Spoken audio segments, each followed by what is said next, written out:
नौशेरा फिरोजपुर सां ॻोठ सौराब मरीअ जा ॻोठाणा अॼु 11 ॾींहं बि नेशनल प्रेस क्लब अॻियां वेठल रहिया जॾहिं त 11 ॾींहं पीपल्स पार्टी जी डिविज़नल क़यादत MP मुमताज़ चांडियो, ज़िले चेयरमैन सुहेल अख्तर अब्बासी, ज़िले information secretary Khan Mohammad Aiwan, youth ज़िले सदर गज़नफ़र राजपुर, पीपल्स पार्टी अॻवान अॻूणो जज अली गुल ख़ासकली कैंप ते अची ॻाल्हियूं कयूं।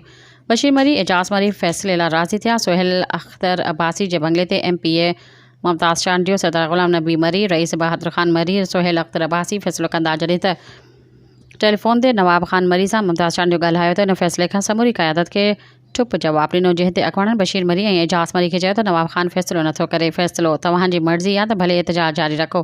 इन मौक़े ते बशीर मरी ऐं एजाज़ मरी PP क़यादत खां मुतालबो कयो त असां बि तव्हांजा वर्कर आहियूं। पुलिस खे चयो त असांजी ज़मीन तां कब्ज़ो ख़तमु कराइनि। सुभाणे असां Zardari house, Nawabshah DIG office ऐं प्रेस क्लब नवाबशाह अॻियां एहतजाज कंदासीं। पोइ बिलावल हाउस, उन खां पोइ शहीद बेनज़ीर जी बाज़ार ते वेंदासीं।